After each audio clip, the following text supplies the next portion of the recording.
कहानी का आगाज एक पुराने सुनसान गांव से होता है जिसका नाम कालापुर था। ये गांव चारों तरफ जंगल से घिरा हुआ था। दिन के वक्त यहाँ सब कुछ आम सा लगता था, मगर रात ढलते ही इस गांव पर एक पुरस्कार खामोशी छा जाती थी।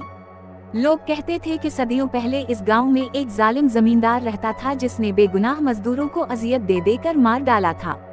इन बेकसूर लोगों की आही और बद्दुआएं इतनी शदीद थी कि जमींदार मरने के बाद भी चैन से ना सो सका। इसकी रूह एक खूनी भूत की सूरत में गांव में भटकने लगी।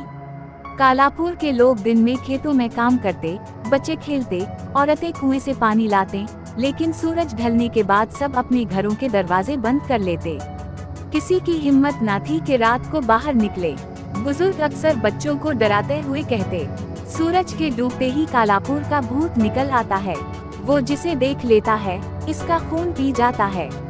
पहली हलाकर एक रात गांव का एक नौजवान अकरम जिद करके बाहर निकला। वो कहता था कि ये सब कहानियां हैं, भूत वजूद नहीं रखते। मगर वो वापस कभी ना आया। सुबह जब लोग उसे ढूंढने निकले तो गांव के दरख्त के नीचे इसकी लाश मिली। इसकी आंखें खली हुई थी जैसे किसी खौफनाक चीज को देखते देखते वो मर गया हो। उसके जिस्म पर नाखूनों जैसे जख्म थे और जिस्म का सारा खून गायब था। ये मंजर देखकर पूरे गांव में खौफ की लहर दौड़ गई। लोग समझ गए कि भूत अब जिंदा इंसानों के पीछे है। मौत का साया। अकरम की मौत के बाद गांव वाले हर रात डर कर जागते, मगर इसके बाद भी अमवात का सिलसिला ना रुका। हर दूसरे दिन एक लाश मिलती, कभी खेतों में, कभी कुएं के पास, कभी जंगल के किनारे। लाशों का हाल इतना भयानक होता कि देखने वाला कांप जाता। बच्चे रोना बंद ना करते और औरतें सोग मनाते। कुछ लोग गांव छोड़कर भाग गए, मगर जो गरीब थे वो कहां जाते। वो भूत के रहम वाव करम पर रहने लगे।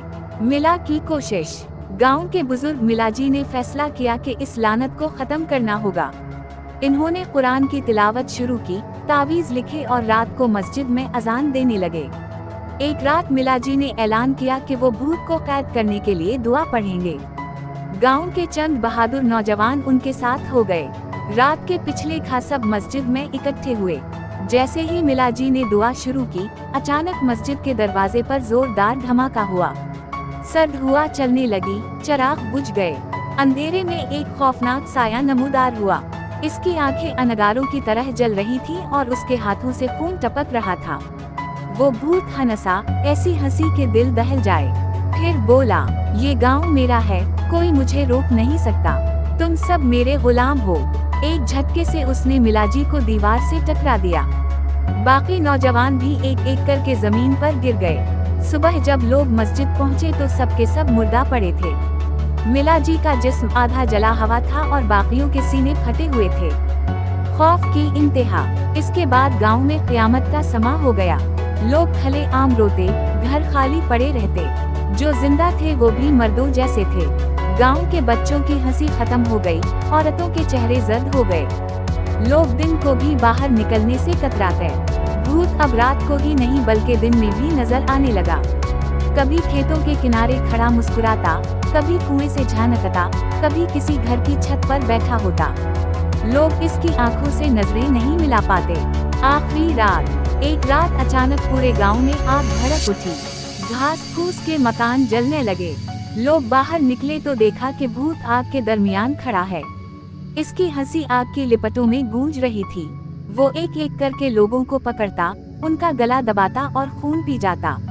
बच्चे चीखते रहे, औरतें रो रो कर आसमान को पुकारती रहीं, मगर कोई बच ना सका। सुबह जब करीबी गांव के लोग कालापुर आए तो हर तरफ लाशें बिखरी हुई थीं। कोई घर सलामत ना था, कोई शख्स जिंदा ना था, बस खामोशी और बदबू थी। कालापुर का अंजाम। वक्त गुजरता गया, मगर कालापुर कभी दोबारा आबाद ना हुआ। लोग इसे मौत का गांव कहने लगे। जो भी वहां गया या तो वापस ना आया या पागल हो गया। कहा जाता है कि आज भी रात को वहां से चीखों की आवाजें आती हैं, बच्चों के रोने की गूंज सुनाई देती है और आग की लिपटें दिखाई देती हैं। यही है कालापुर के भूत की कहानी। एक ऐसा साया जिसने पूरे गांव को खत्म कर दिया और जिसका खौफ आज तक जिंदा है।